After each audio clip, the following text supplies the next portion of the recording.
educatina.com. En este video vamos a estudiar el análisis de la función cuadrática dada en forma factoriada.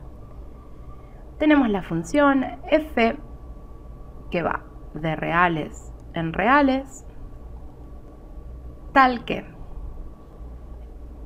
f de x es igual a por x menos x1 por x menos x2, siempre teniendo presente que a tiene que ser distinto de 0. Entonces, y de acuerdo a esto, comencemos a realizar el análisis de la función. En primer lugar, analizamos el dominio de la misma y sabemos que el dominio de todas las funciones cuadráticas son todos los reales. Por otro lado, los ceros, analíticamente, para hallar los ceros lo que hacíamos es igualar la función a 0. En este caso, cuando le igualemos a 0, el conjunto de ceros será igual a x1, x2. Este será entonces el conjunto de ceros de las funciones cuadráticas dadas en forma factoriada. Para hallar la ordenada al origen, recordemos que lo que hacíamos era hacer f de 0. Si hacemos f de 0 en nuestra función, podemos ver que nos va a quedar como a que multiplica a menos x1 por menos x2. Entonces, la intersección con el eje de ordenadas va a ser el punto P, que es igual a 0 de x, a por x1 por x2. De esta forma, obtenemos la ordenada al origen de nuestra función cuadrática, dada en forma factoriada. Por otro lado, tenemos el eje de simetría. Para hallar el eje de simetría y el vértice de nuestra función cuadrática, para hallar la x de vértice, lo que haremos será hacer x1 más x2 dividido 2, ya que sabemos que el vértice se encuentra exactamente entre las raíces. Esta x de vértice también va a corresponder, como bien sabemos, en las funciones cuadráticas con el eje de simetría. Por otro lado, para hallar la y de vértice, es decir, en qué valor de y se encuentra ubicado nuestro vértice, lo que vamos a hacer será hacer f de x de vértice. Entonces pasemos ahora a realizar un ejercicio práctico. Se nos pide graficar y analizar la siguiente función. f de x es igual a 2 que multiplica a x menos 3 por x más 1. Lo primero que vamos a hacer será hallar el dominio de esta función. Dijimos que el dominio de las funciones cuadráticas son todos los reales.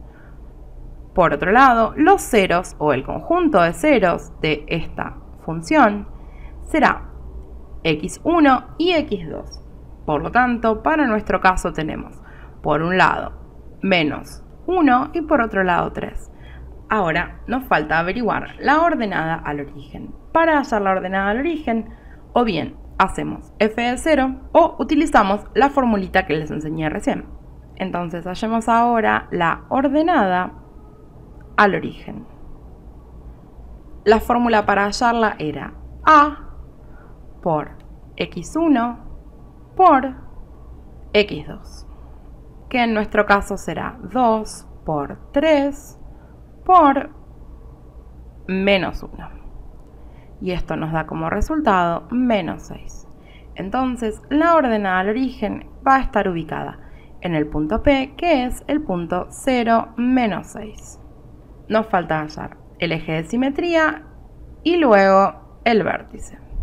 El eje de simetría, recordemos que la fórmula era x1 más x2 dividido 2, entonces tenemos que x1 es 3 más menos 1, todo esto dividido 2, nos queda que el eje de simetría se encuentra en 1.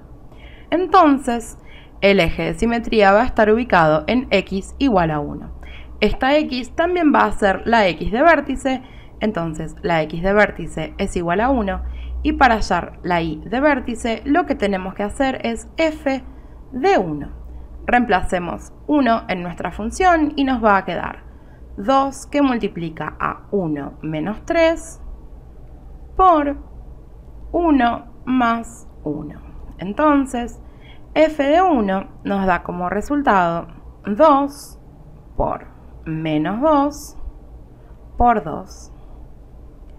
Y esto es igual a decir que f de 1 es igual a menos 8. Por lo tanto, nuestro vértice va a estar ubicado en el punto 1, menos 8. Por otro lado, el coeficiente principal es positivo. Por lo tanto, sabemos que esta función es una función cóncava positiva. Entonces, ahora que tenemos todos estos datos, pasemos a realizar un gráfico aproximado de la función. Tenemos entonces el gráfico de la función f de x, 2 por x menos 3 por x más 1. Podemos ver que tenemos el conjunto de ceros en menos 1 y 3, el vértice ubicado en 1 menos 8 y la ordenada al origen ubicada en 0 menos 6. Es decir, hemos comprobado gráficamente los resultados obtenidos de manera analítica. El dominio de esta función dijimos que eran todos los valores reales y la imagen de la misma va a ser desde menos 8 cerrada en menos 8 hasta más infinito. Por otro lado, analicemos los conjuntos de positividad y negatividad. Podemos ver que esta función toma valores positivos en el intervalo que va desde menos infinito hasta menos 1, unión desde 3 hasta más infinito. En cambio, el conjunto de negatividad de la misma se encuentra en el intervalo que va desde menos 1 hasta 3, ya que es en este intervalo donde la función toma valores negativos. Por otro lado, y estudiando el intervalo de crecimiento y el de decrecimiento, el intervalo de crecimiento de la misma será desde 1 hasta más infinito, y por otro lado, el intervalo de decrecimiento será desde menos infinito hasta 1. Si este video te fue útil, suscríbete a nuestro canal, así nos ayudas a crecer. Si conoces a alguien que le pueda servir, por favor compártelo.